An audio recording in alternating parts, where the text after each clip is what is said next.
Garam adalah menjadi pengaruh. Terang bukan hanya kamu menerangi ruang atau tempat atau di mana kamu berada. Itu bermaksud kamu menerangi apa yang jahat. Dalam masa yang sama, you highlight God. Just through our action, siapa tahu perubahan bakal terjadi, siapa tahu sesuatu akan terjadi. Integriti kita akan sentiasa diuji. So different phase of life, but knowing that if it is not right, don't do.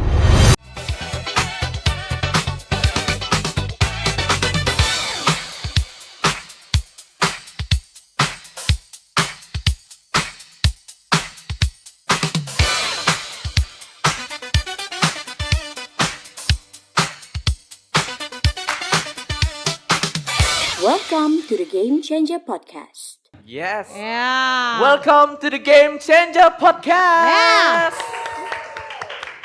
Dan wow, Sama-sama sudah ada kami udah mau dan, chemistry, kan? Sudah ada chemistry. Sama-sama kami dan saya Daniel.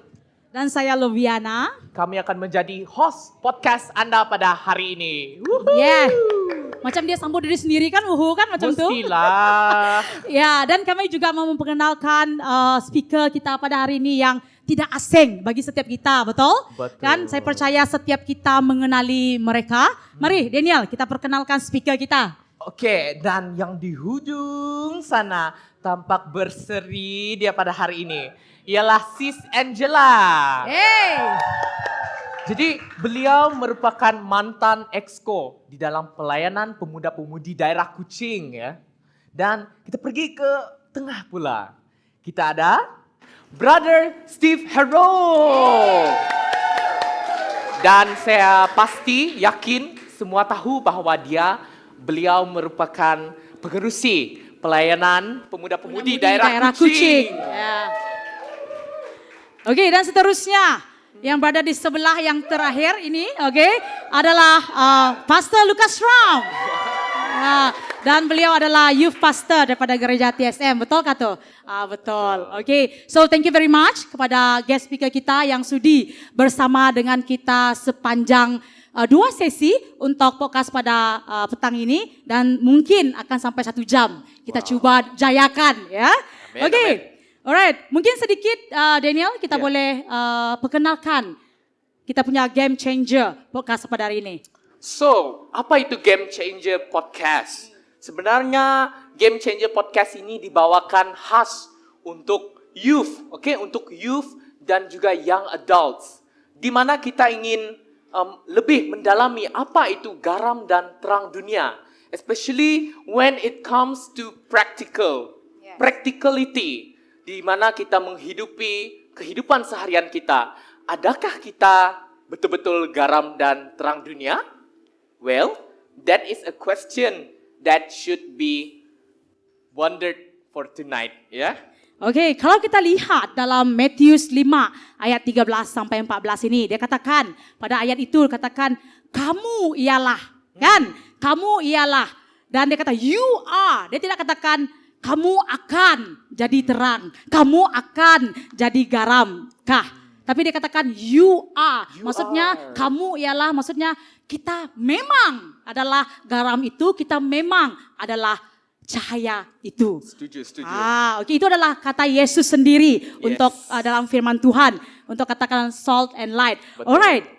Mungkin ada satu soalan yang kick yang kita mau tanyakan bagi speaker kita. Nah, speakers, are you ready, speakers? Ready lah kan? It's okay. Nah, jadi ada satu soalan yang akan memulakan pembicaraan kita pada malam ini. Soalannya berbunyi begini. Is it harder to live out faith or become salt and light nowadays? Adakah susah untuk kita menghidupi iman kita ataupun menghidupi garam dan terang dunia di dalam kehidupan sekarang ini? Ya, mungkin sebelum speaker kita menjawab, kita tanya pada audiens, susahkah senang itu? Susahkah satu aja jawabannya, susahkah senang? Dia bersusah senang. Mari kita mau mendengar daripada Pastor Lucas. Thank you so much untuk soalan itu. Karena topik kita adalah tentang garam dan terang. Jadi pertanyaan dia tadi adalah apakah susah untuk kita menghidupi itu pada hari ini. Seperti yang kita dengar sebentar tadi, banyak yang kata susah. Saya juga setuju sebagai hamba Tuhan, sebagai pastor yang melayani dalam youth pastor di BM Taman Sri Muhibah. Bukan hanya saya melihat youth saya sendiri, tetapi pengalaman hidup saya sendiri.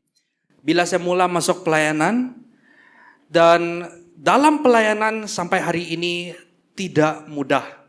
Sebab itu bila ada youth kata susah betul mau jadi orang Kristen, susah betul mau hidup di antara orang yang tidak mengenal Tuhan, saya paham itu.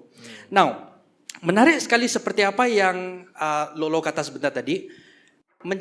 Bukan menjadi garam dan terang itu seperti ayat firman Tuhan Matius 5 ayat 13, bukan kamu menjadi, tetapi kamu adalah. Jadi yang pertama sekali sebelum kita mau pergi kepada kesimpulan dia, kenapa dia susah, soha dan sebagainya kita komplain, mungkin kita perlu paham terlebih dahulu bahwa mungkin pemahaman kita tentang garam dan terang itu agak keliru atau mungkin salah. Karena bagi saya garam dan terang itu adalah identiti kita. Seperti dalam ayat 13, kamu adalah garam dunia. Yang ayat yang ke-14, kamu adalah terang dunia. Bagi saya itu adalah identiti kita. Itulah kita. Bukan kita mau jadi garam, kita mau jadi terang supaya kita lebih lagi dikasih, disayang Tuhan, atau kita diselamat. No. Lepas kita sudah selamat, terima Tuhan sebagai Tuhan dan Juru Selamat, that is your identity. Tuhan beri kamu identiti itu jadi garam dan terang. Kamu adalah garam dan terang. Now, garam, untuk bagi konteks sedikit lah sebelum kita pergi lebih lagi. Garam dan terang itu, garam adalah something yang sangat penting dipakai pada zaman dulu, bahkan pada hari ini.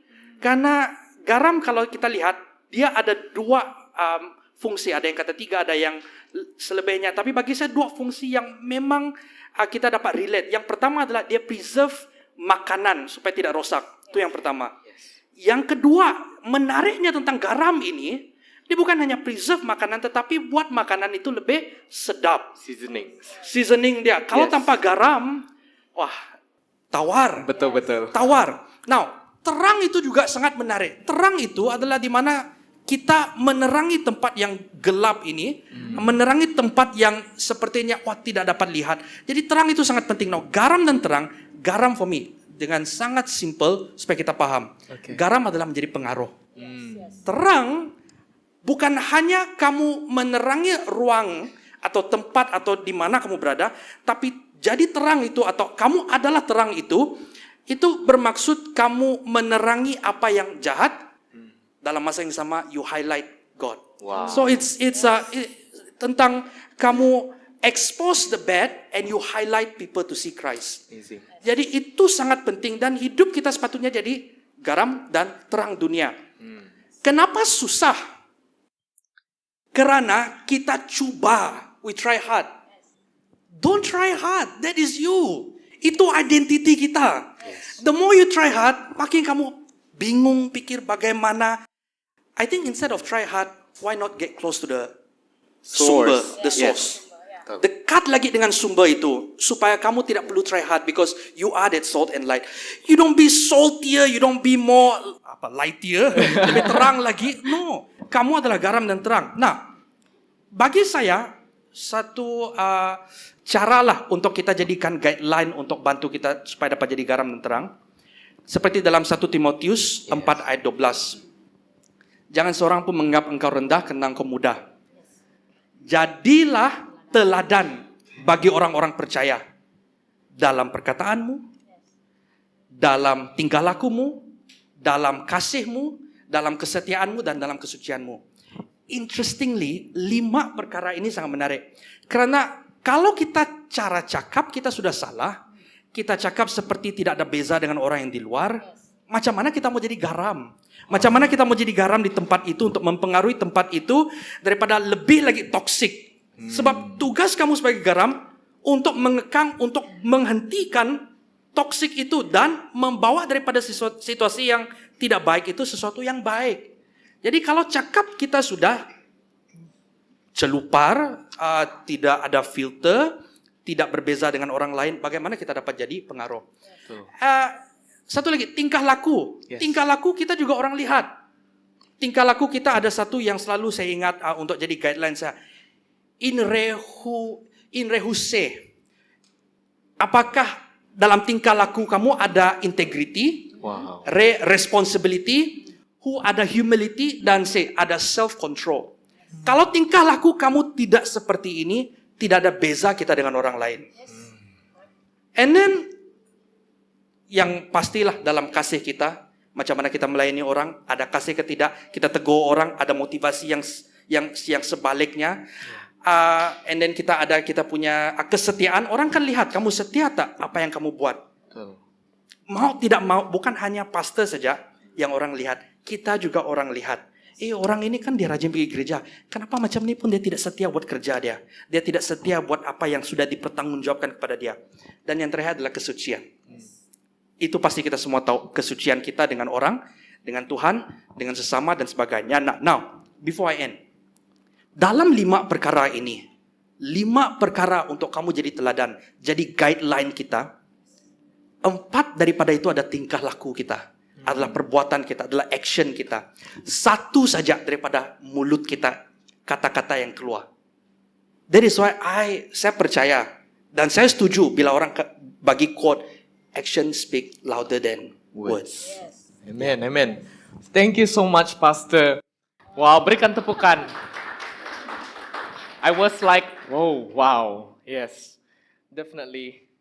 Dan because Pastor just mentioned about integrity, kan? Why not if we try to look at integrity in our daily life, in our lifestyles?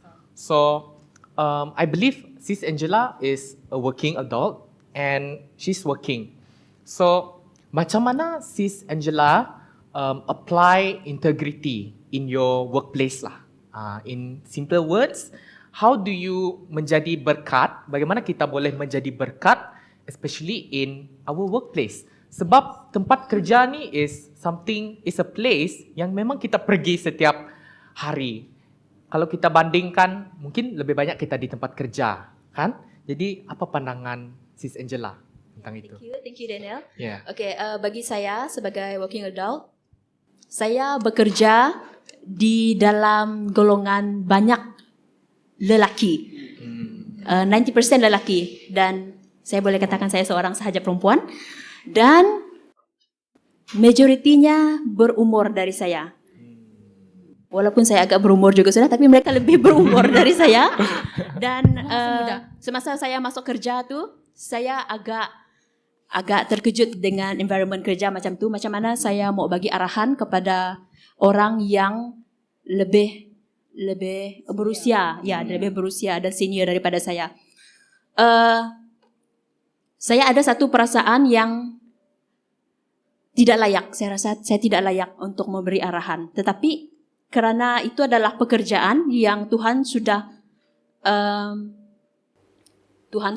percayakan untuk kamu lakukan. Yes. Saya lakukan, tetapi dengan cara yang tidak terlalu, apa saya kata? Saya tetap dalam posisi saya sebagai orang muda, tetapi saya tetap memberi arahan, tetapi tidak yang over terlalu. Ya, kita tetap hormat mereka. Walaupun dalam situasi macam tu ada juga yang disebabkan cara saya itu tadi, ada juga yang hilang dia punya, macam mana apa yang saya katakan mereka tidak ambil ataupun mereka memandang rendah kerana saya muda. It's okay, bagi saya it's okay. Sebab saya tahu posisi saya dan saya pun baru dan itu adalah proses. Sehingga pada hari ini saya sudah lebih 10 tahun dalam pekerjaan tu. Mereka jadi geng saya. Saya boleh ada geng yang umur 50 lebih, 60 lebih. Dan cara pergaulan macam saya dengan kamu orang. Ya. Jadi mau panggil uncle ke bro sudah? Ya, itu bagus juga. Sebab mereka ni tadi majority geng-geng mereka dan bila saya bersama dengan saya macam tidak sesuai untuk panggil uncle. Sebab ya walaupun dia 60 lebih, mereka pun panggil bro jugalah. Mereka pun tidak selesa untuk saya panggil mereka uncle. Mereka yang membenarkan diri mereka untuk panggil mereka bro. Wow. Ya. Amazing. Yeah, I think that is interesting. So the way integrity is applied here is apabila Sis Angela, dia tetap melakukan pekerjaannya tanpa ada kompromi. Dia merasa bahwa yes, God has given me this job, this work. So, I just do my task, I just do my work. Kerana Tuhan telah mempercayakan kita kerja. And mungkinlah Sis Angela, kalau ada apa-apa experience, contoh, pernahkah prinsip diuji? Mungkin sebab integrity, kalau kita sebut pasal integrity, ia adalah principle. It is prinsip pendirian yang kamu buat, dan pendirian kamu ini tidak boleh ditolak. Tidak boleh kamu deny, tidak boleh kamu kompromi. I have a stand and I will stand with that. Mungkin Sis Angela ada pengalaman dengan itu. Ya. Sangat banyak. Untuk pengalaman yang Daniel kata, untuk bila kami bersama-sama duduk di satu meja makan, dan kebiasaannya untuk meminum minuman keras. Ya, macam mana saya mau menolak part macam ni? Okey, saya bersama dengan mereka dan saya ada bos. Bila mereka serve saya biarkan saja air itu dekat sana. Saya tidak menolak, saya biarkan saja dekat sana, tetapi mereka melihat saya tidak menjamah dan saya order air yang lain. Dan bila mereka melihat tu macam ada ini masa mula-mula, mereka tengok macam kenapa dia ni tidak minum minuman ni. Bila mereka bertanya, saya kata saya tidak minum. Tanpa ada pertanyaan yang panjang, so mereka okey je dan tidak paksa. Dan yang lebih mengukuhkan dan menyokong saya, bos saya kata dia tidak minum. So mereka tidak memaksa saya untuk melakukan hal tersebut. Dan satu lagi kes, semasa saya berada di rumah panjang Longhouse, Iban Longhouse, seperti yang kamu tahu, mereka ada, kalau kamu orang baru, kamu datang ke sana kan, mereka akan bagi sebagai welcoming. Biasanya saya adalah yang membawa pelancong lah. Biasanya guiding, orang yang guide tu harus minum, sebab dia orang yang pertama masuk dalam, dan kamu adalah yang memberi translator satu, dan kamu yang membawa mereka dan memberitahu kepada orang kampung ini mereka bla bla bla dan semuanya, dan saya harus follow mereka punya cara. Tetapi pada kejadian tu saya menolak, dan semasa saya menolak, sebelum saya menolak tu saya ada satu perasaan, habislah apalah akan terjadi dengan saya ni nanti. Mesti mereka akan cakap belakang saya, mesti saya lepas ni kena reject lah orang kampung. Tapi apa yang terjadi? Mereka okey, dan terus mereka next, okey, bagi kepada guest okey, teruskan. Dan sepanjang 3 hari saya berada di sana, tiada masalah, mereka tidak menolak saya, mereka tetap menerima saya seperti mereka guide yang lain. Saya percaya seperti yang pastor cakap tadi, action. Tidak perlu untuk saya kata, saya ni anak Tuhan Yesus, saya ni orang, tidak perlu saya beritahu tu. Just through our action, mereka menerima. Kita tidak tahu macam mana pandangan mereka, tapi saya percaya melalui action ini, siapa tahu perubahan bakal terjadi, siapa tahu sesuatu akan terjadi melalui apa yang telah mereka lihatlah through kita punya action. Amen. Yes. Wow, amazing. Thank you, Sis Angela. Dan di mana kita lihat dia tidak berkompromi, ya, tidak berkompromi dengan prinsip, dan of course dia juga hidup takut akan Tuhan, dan terus sampai sekarang ini 10 tahun, kan? Tidak juga ada apa-apa yang terjadi, ya, puji Tuhan, dan kita lihat bagaimana Tuhan bekerja dalam pekerjaan beliau. Okey, kita sudah dengar daripada yang bekerja. Sekarang ni kita mau lihat bagaimana seorang mengekalkan integriti apabila dia semasa dia sedang menjadi pelajar, begitu. Okey, soalan ini akan diberikan kepada Brother Steve karena dia duduk tengah-tengah diam-diam saya sanakan. Okey, Brother Steve, tadi kita dengar macam mana Sis Angela apply dia punya integrity, ya, hidup takut akan Tuhan dalam pekerjaan dia. Mungkin sedikit pengalaman daripada Brother Steve sepanjang menjadi seorang pelajar. Ya, kalau pelajar ni tidak jauh daripada assignment, betul? Kalau zaman kami dulu tidak ada ChatGPT, begitu. Tapi sekarang ini sudah ada, brother. Jadi macam mana, apa integrity yang kamu apply semasa kamu seorang student? Okay, terima kasih Sis Lolo atas soalan. Okay, kalau kita bagi tahu tentang seorang student, ya, soalan ni bukan kebetulan jugalah. Saya pun juga seorang student sebelum ini, dan saya percaya ramai di antara kita adalah seorang pelajar, baik itu di sekolah ataupun di institut pengajian tinggi lah. So far, kalau kita sebagai seorang student itu memerlukan kita untuk terus strive dalam pelajaran kita. Kita ada target sebelum waktu kita masuk ke dalam satu institusi kan, kalau kamu sudah terpilih menjadi seorang pelajar, ini saya dalam konteks pelajar university, kamu akan ada plan untuk buat yang terbaik dalam studi kamu. Sama juga dengan yang dalam sekolah menengah. Jadi kalau berbicara berkenaan integriti itu sepatutnya bermula daripada rumah. Dia bukan bermula di sekolah. Dia sekolah dan tempat kamu belajar itu adalah tempat praktisnya. Jadi kalau kamu sudah mengenal dan mengetahui apa makna integriti itu sejak dari rumah, maka tidak sukar untuk kamu di pengajian tinggi.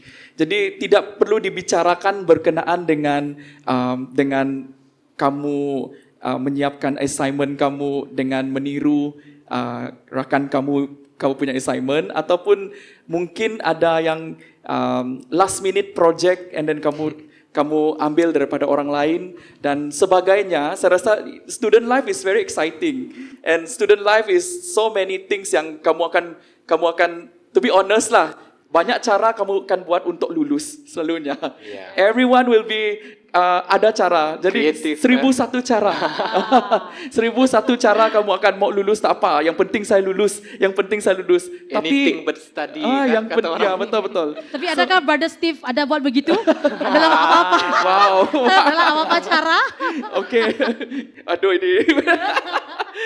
For me, dia macam ni. Dia dalam student circle kan, pilih circle yang betul. Saya puji Tuhan karena circle saya waktu saya belajar adalah circle yang tepat. Jadi kalau circle kamu orang yang berintegriti, maka berintegritilah kamu. Kalau circle kamu tidak berintegriti, pergi ambil bahan sini, bahan sana daripada kumpulan lain. Jadi nescaya benda itu akan menjadi satu yang buruk bagi kamu. So far, satu poin saya di sini adalah cari circle yang betul. When you are in your study life, kalau circle kamu berintegriti kamu. Itu yang boleh dikatakan di sinilah. Dan sebagai seorang student, sekarang ini seperti mana saya katakan 1001 cara itu kita yang sebenarnya memilih untuk tidak berintegriti. Yes. It is your choice. It is your decision. So saya tak menghakimi siapa di sini dengan segala-gala cara. Kalau kamu sudah buat, Tuhan ampunilah kamu lah. Jadi Tuhan pasti mengampuni kamu dan belajar daripada kesilapan itu dan bertaubatlah. Ya harus bertobat. Bertaubatlah. Jadi ya Tuhan itu penuh kasih dan sayang lah. Jadi kembali ke jalan yang betul. Ini saya cakap ini real life, real struggle. Saya tak boleh katakan kita yang di depan ini semuanya perfect. We cannot say that because we all sudah melalui fasa kehidupan dari seorang yang student sampai kerja. Jadi segala sesuatu dalam perjalanan ini, integriti kita akan sentiasa diuji. So different phase of life, but knowing that if it is not right, don't do. That's all. Thank you. Alright, itu dia poin dia katakan harus memilih circle ataupun community yang benar, begitu kan? Kalau si kawan saya ini menirulah saya, begitu. Jadi puji Tuhan juga saya ada community yang baik sepanjang saya belajar lah. Kalau saya mau meniru dulu bergegar jari saya. Ini betul, ini hal yang sebenarnya yang real life lah, okay? So thank you very much. Kita sudah dengar daripada bekerja. Okay, daripada Sis Angela, lepas tu dengan student daripada Brother Steve. So sekarang ni lifestyle, kita katakan tadi kan kita tengah dalam konteks lifestyle sehari-harian apa yang kita lakukan. Jadi sekarang ini kita mau melihat kepada keluarga, kan? So dalam keluarga selalunya kita ini ada yang contoh dalam pelayanan kita kadang-kadang kita tidak treat keluarga kita dengan baik, tetapi apabila orang di luar kita betul-betul mau melayani dia. Begitu, okay? Ada yang setuju dengan saya kah? Pernahkah ini terjadi? Begitu, okay? So, bagaimana kita mau jadi berkat, kita mau jadi garam dan terang bagi keluarga kita pula. Mari kita dengarkan daripada Pastor Lukas. Wah, ini adalah soalan yang sangat-sangat berat dan berapa minggu yang lepas dalam kelas, saya ajar kelas every Sunday, ada student saya di sini juga. mereka tanya soalan yang sama juga berkenaan dengan keluarga. Dan sebenarnya dari mula saya melayani, itu adalah satu struggle karena sangat mudah, sangat senang untuk kita kelihatan baik di gereja, apalagi bagi saya diberi tempat dan tanggung jawab di atas mimbar, mengucap sesuatu dan sebagainya, memberkati, mendorong, memberi motivasi, daripada firman Tuhan. Tetapi memang kembali lagi pertanyaan seperti yang Steve kata tadi, semua itu bermula dari rumah. Dan bagi saya, bahkan adik saya juga ada di sini, memang agak sukar, agak susah. But satu hal yang saya belajar, yang saya lihat, I have to embrace it. Betul-betul merangkullah itu, keadaan itu, dan bersabar belajar. Saya tidak paham pada awalnya. Tetapi saya bersabar terus tetap di sana karena mereka tahu kehidupan saya di depan dan kehidupan saya di rumah bagaimana. Kehidupan saya hari demi hari. Sebab, dan satu lagi ya, untuk pengetahuan kita semua, saya belum berkeluarga, saya belum pindah pergi rumah dan sebagainya. Saya masih hidup, masih tinggal dengan keluarga saya. Jadi untuk menjadi seorang hamba Tuhan di rumah itu sangat susah. Ada start, dia nih pastor. But satu hal yang saya lihat adalah bila kita tetap konsisten dan kita tetap akui kita lemah. Itu dia sebenarnya, akui kita lemah. Sehingga saya masih ingat ada pada satu masa bila saya melihat kenapa kakak adik saya sepertinya tidak menghormati apa yang saya buat dalam pelayanan saya. Saya ini hamba Tuhan, Bang. I'm a pastor.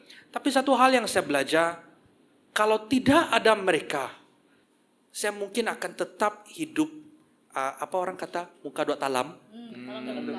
Talam dua muka, muka dua talam. Talam, muka dua talam. Talam dua muka. Thank Muka you. dua talam pun boleh juga, Pastor. Saya akan tetap hidup seperti itu. Yes. Jadi tidak ada orang kan bagi tahu saya, pastor salah deh.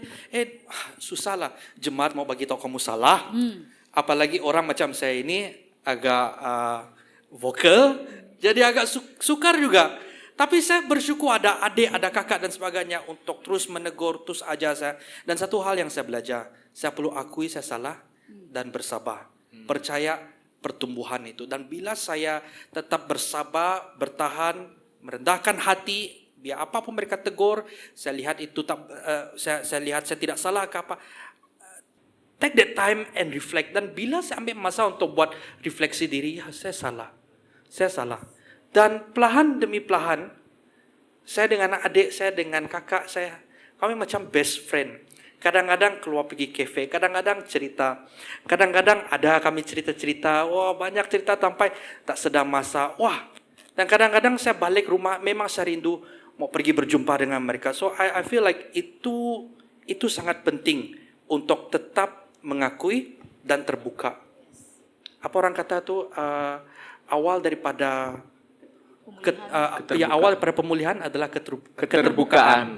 Something like that. So I think that is a very good thing lah yang saya dapat sampai hari ini.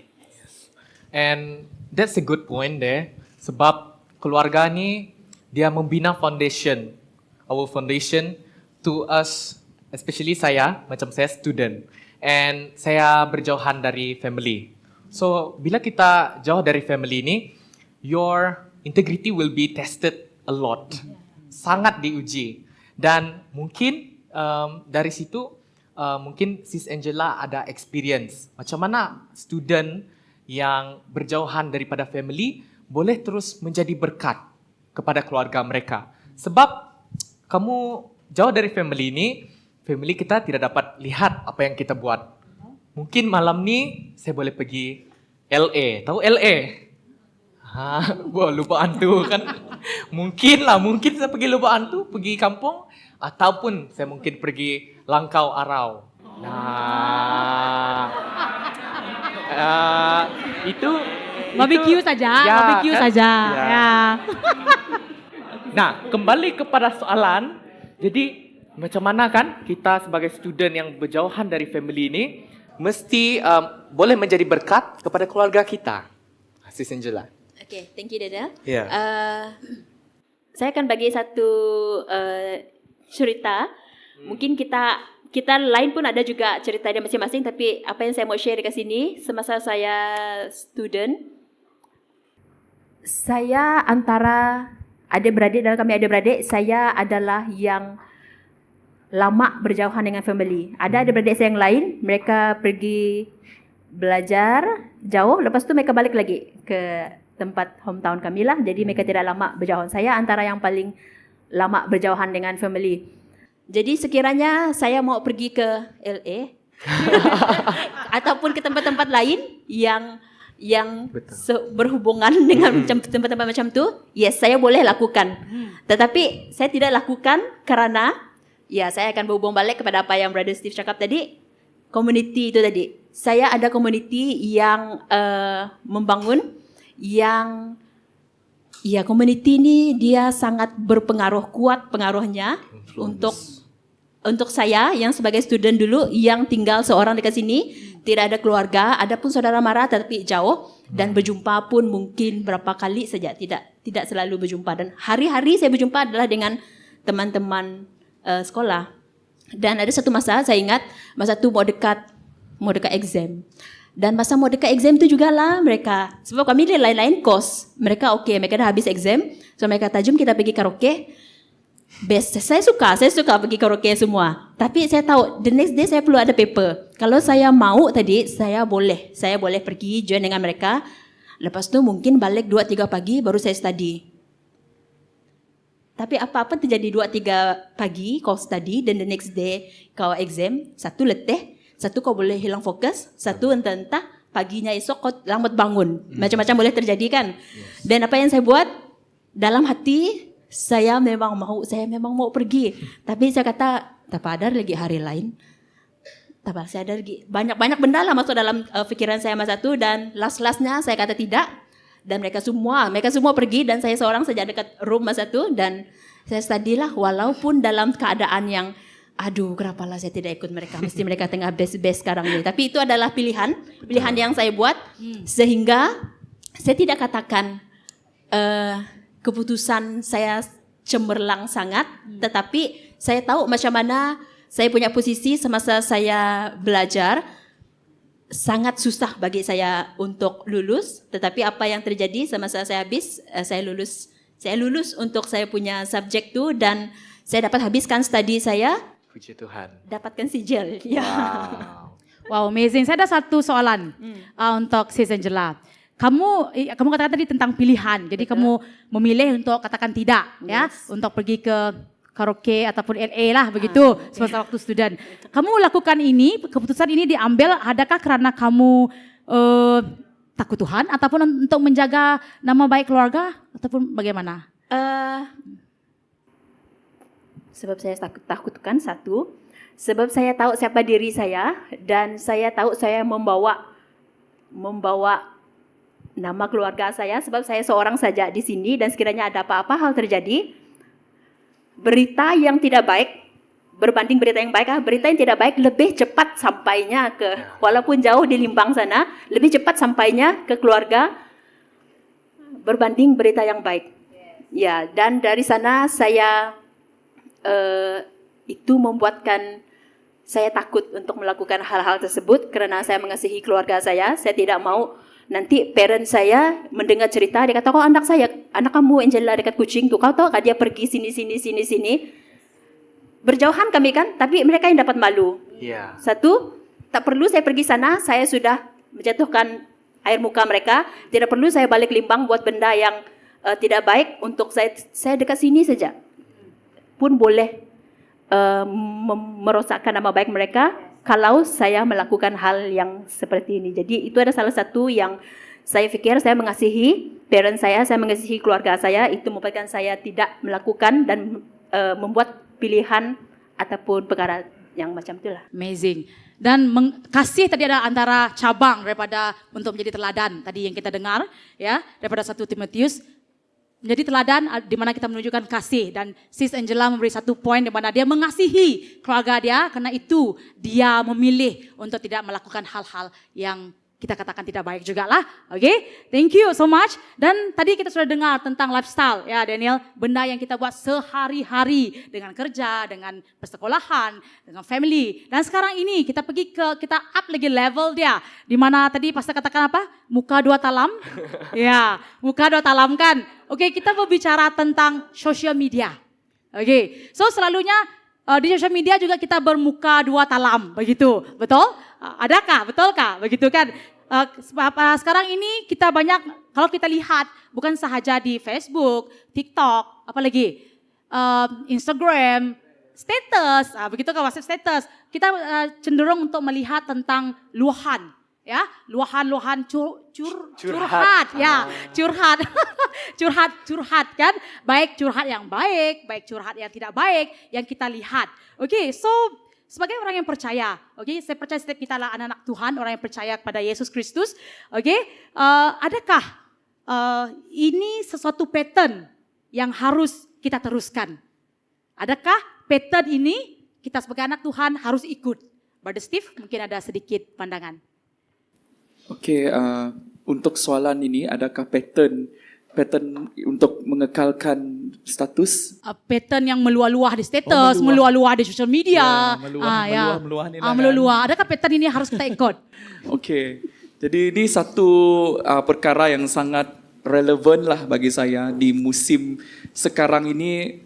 Begitu mudah orang menekan keyboard dan terus mengupdate satu status lah. Dan sama ada status itu, ya orang sangat suka dengan viral sekarang. To be honest, kalau tak ada cerita-cerita sensasi, jadi tidak meriah lah hidup, begitu. Jadi,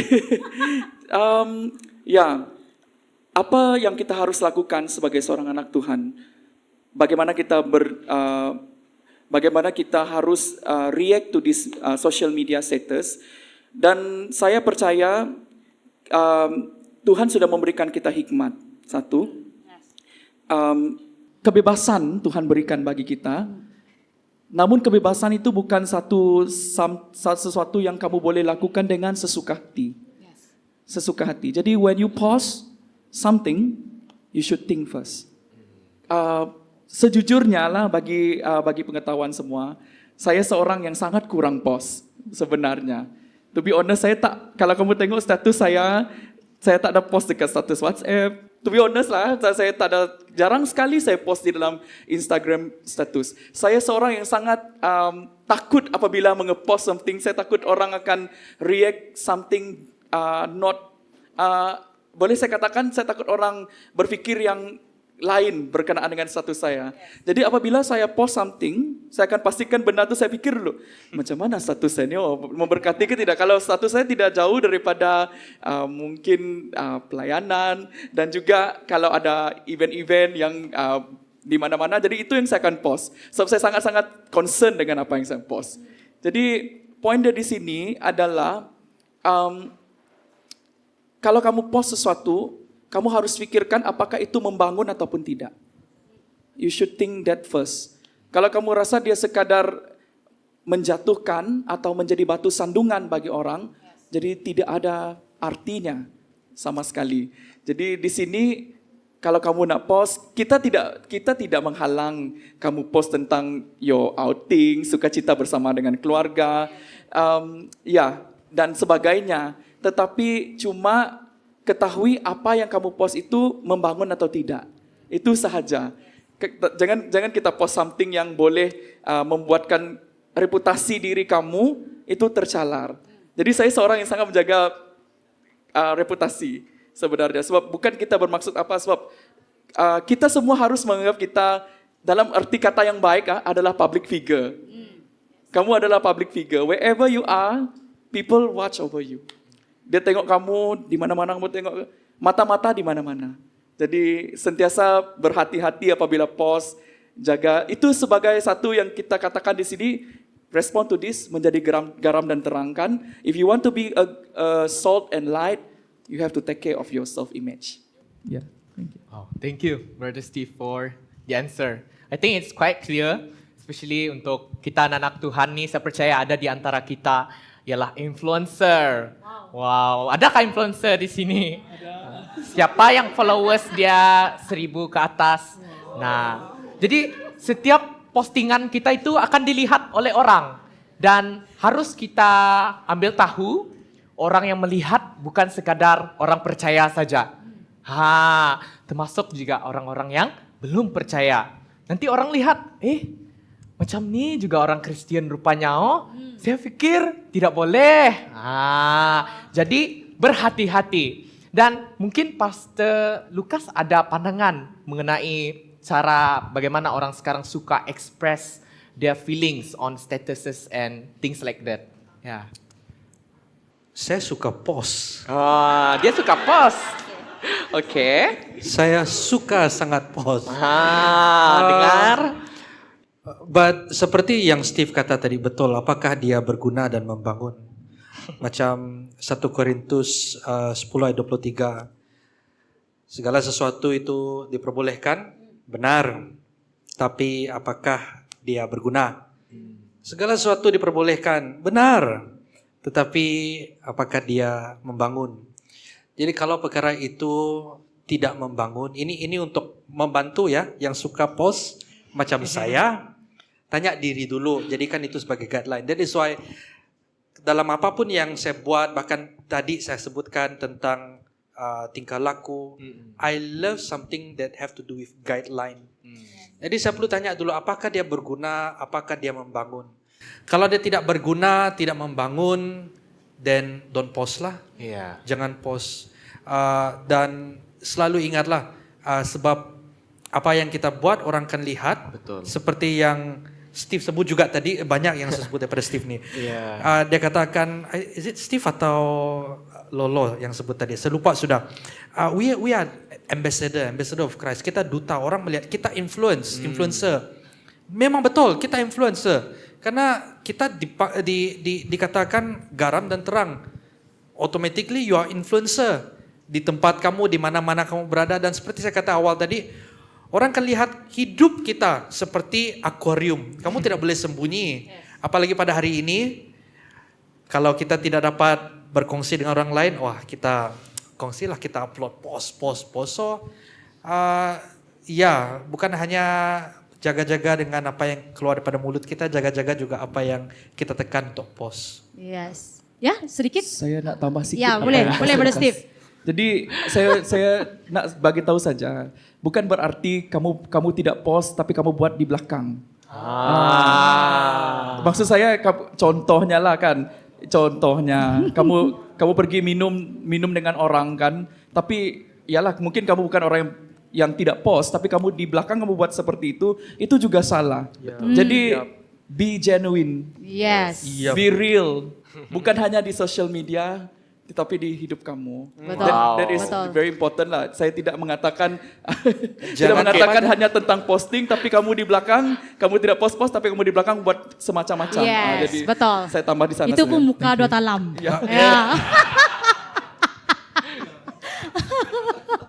Ya.